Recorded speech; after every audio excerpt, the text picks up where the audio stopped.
श्रीगुरुभ्यो नमः। हरिः ओं श्रीगणेशाय नमः। श्रीमात्रे नमः। ओं लब्ध अतिशय सर्वांगसौन्दर्यै नमः। श्रीमद्देवी भागवत महापुराण मूलपारायणं स्कन्दं 3.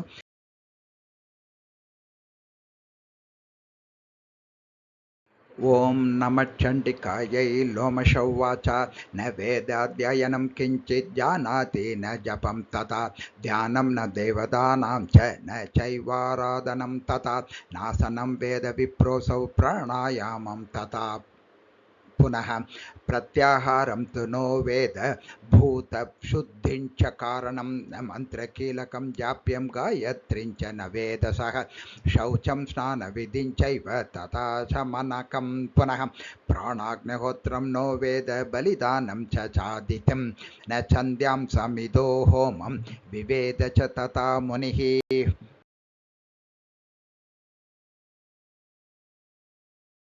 सोऽकरोत्प्रातरुत्थात यत्किञ्चिद्धन्तधावनं स्नानं च शूद्रवत् तत्र गङ्गायां मन्त्रवर्जितं पालान्यादाय वन्यानि मध्याह्नेऽपि यदृच्छया भक्ष्यपरिज्ञानं न जानाति षटस्तथा सत्यं ब्रूते स्थितस्तत्र नानृतं वदते पुनः जनैः सत्यतपा नाम कृतमस्य द्विजस्य वै नाहितं कस्यचित् कुर्यान्न तथा विहितं क्वचित् सुखं स्वपिपि तत्रैव निर्भय चिन्तयन्निति गता मे मरणं भावि दुःखं जीवामि कानने जीवितं दीक्षमूर्घस्य तरसा मरणं ध्रुवं दैवेनाहं कृतो मूर्घो नान्योऽत्र कारणं मम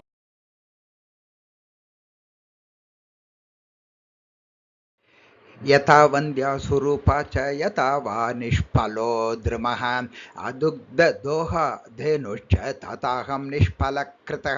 खिन्नु निन्दाम्यहं दैवं नूनं कर्म ममेदृशं न दत्तं पुस्तकं कृत्वा ब्राह्मणाय महात्मने न वै विद्या मया दत्ता पूर्वजन्मनि निर्मला तेनाहं कर्मयोगेन षडोऽस्मि च द्विजातमः न च तीर्थे तपस्तप्तं सेविता न च साधवः न द्विजा पूजिता द्रव्यैः तेन जातोऽस्मि दुष्टतीः वर्धन्ते मुनिपुत्रा च वेदशास्त्रार्थपारगाः अहं सुमूढसञ्जातो दैवयोगेन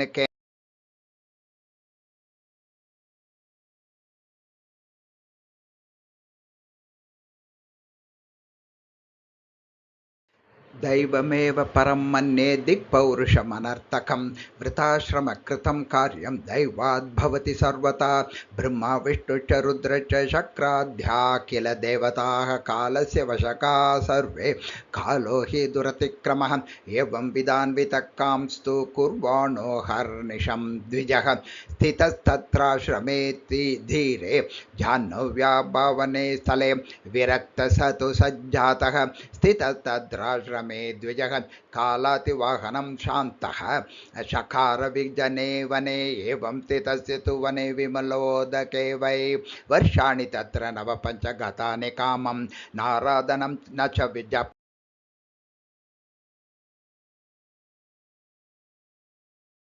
जानाति तस्य विततं विरतमेव लोकः सत्यं वदत्यपि मुनिः किल नाम जातं यशश्च सकलेषु जनेषु कामं सत्यव्रतोऽयमनिशं न मृषामि भाषी तत्रे कदा तु मृगयां रममाण एव प्राप्तो निषाद निषटो धृतचापबाणः क्रीडन् वनेति विपुले यमतुल्यदेहः क्रूराकृतिर्हननकर्मणि चातिदक्षः तेनातिकृष्टेन शरेण विद्धः कोलक्किरादेन धनुर्धरेण पलायमानो भयविह्वलश्च मुने समीपं विधृतो जगाम विकम्पमानो रुधिरार्द्रदेहो यदा जगाम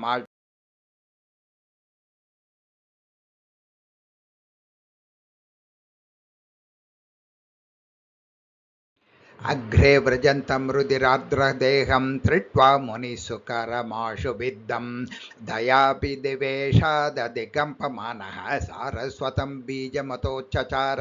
अज्ञातपूर्वं च तथा श्रुतं च दैवान्मुखे वै समुपागतं च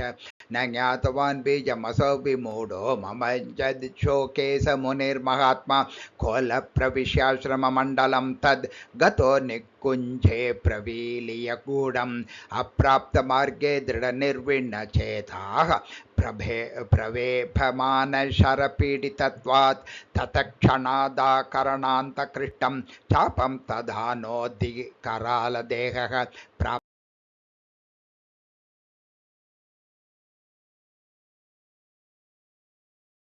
दृष्ट्वा मुनिं तत्र कुशासने स्थितं नाम्ना तु सत्यव्रतमद्वितीयं व्यादप्रणम्य प्रमुखे स्थितोऽसौ पप्रच्छ कोलक्व गतो द्विजेश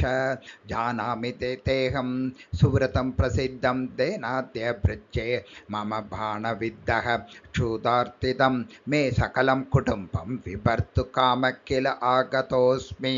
वृत्तिर्ममैषा विहिता विधात्रा नान्यास्ते विप्रेन्द्र ऋतं ब्रवीमि भर्तव्यमेवेह कुटुम्बमज्जसा केनाप्युपायेन शुभाशुभेन सत्यं ब्रवीत् वध्यं सत्यव्रतोऽसि क्षुधातुरो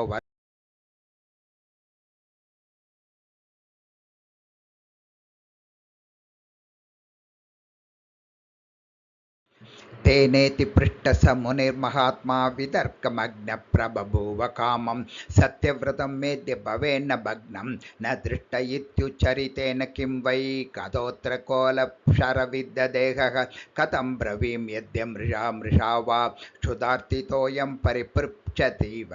दृष्ट्वा हनिष्यत्यपि सुकरं वै सत्यं न सत्यं खलु यत्र हिंसा दयान्वितं चानृतमेव सत्यं हितं नराणां भवतीह येन तदेव सत्यं न तथान्यतैव हितं कथं स्यादुभयोर्वृद्धयो तदुत्तरं किं न यथा मृषावचः विचारयन् वाटव धर्मसङ्कटे न प्राप वक्तुं बाणाहतं वीक्ष्य दयान्वितं च कोलं तदन्ते समुदाहृतं वचः तेन प्रसन्ना निजबीजतः शिवा विद्यां दुराभां प्रददौ च तस्मै बीजोच्चारणतो देव्या विद्या प्रस्फुरिता किल वाल्मीके च यथा पूर्वं तथा ह्यभवत् कविः तमुवाच द्विजो व्यादं सम्मुखस्थं धनुर्धरं सत्यकामस्तु धर्मात्मा श्लोकमेकं दयापरः या पश्यति न स भ्रूते या भ्रूते न स न पश्यति अहो व्यात स्वकार्यार्थिन् किं पृच्छसि पुनः पुनः इत्युक्तस्तु तदा तेन गतोऽसौ बहुशा पुनः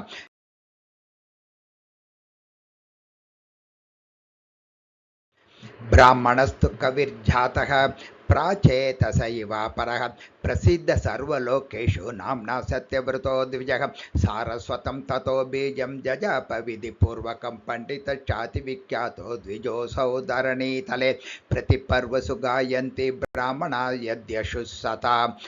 आख्यानं चातिविस्तीर्णं स्तुवन्ति मुनयः किल तज्ज्ञत्वा सदनं तस्य समागत्य ददाश्रमे येन त्यक्तपुरा तेन गृहं नीतोति मानितः तस्माद् राजन् सदा सेव्या पूजनीया च भक्तितः आदिशक्ति परा देवी जगदां कारणं हि सा तस्या यज्ञं महाराज कुरु वेद विधानतः सर्वकामप्रदम्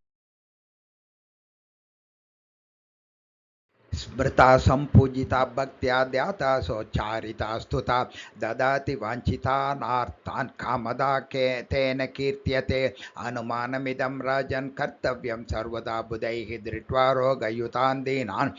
क्षूतितान् निर्धनान् चटान् जनानार्तांस्तथा मूर्गान् पीडितान् वैरिभिः सदा दासानाज्ञाकरान् क्षुद्रान् विकलान् विह्वलानत अतृप्तान् भोजने भोगे सतार्थ जितेन्द्रियान् दृष्टादिकान् शक्तां च सदादिपरिपीडितान् तथा विभवसम्पन्नान् पुत्रपौत्र विवर्धनान् पृष्ठदेहां च संभोगैः संयुतान् वेदवान्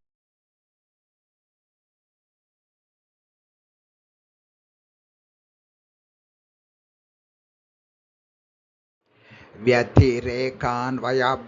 च विचेतव्यं विचेक्षणैः बिर्न पूजिता देवी सर्वार्थबलदा शिवा समाराधिता च तथा निर्भीरेभिः सदाम्बिका यतोऽमि सुखिनः सर्वे संसारेऽस्मिन् न संशयः व्यासोवाच इति राजन् श्रुतं तत्र मया मुनिसमागमे लोमशस्य मुखात् कामं देवी माहात्म्यमुत्तमम् इति संचिन्त्य राजेन्द्र कर्तव्यं च सदार्चनं भक्त्या परमया देव्याः प्रीत्या च पुरुषर्षभ इति श्रीमद्देवी भागवत महापुराणे अष्टादशसाहस्र्यां संहितायां तृतीयस्कन्धे सत्यव्रताख्यानवर्णनं नाम एकादशोऽध्यायः। ओं श्री जगदम्बार्पणमस्तु।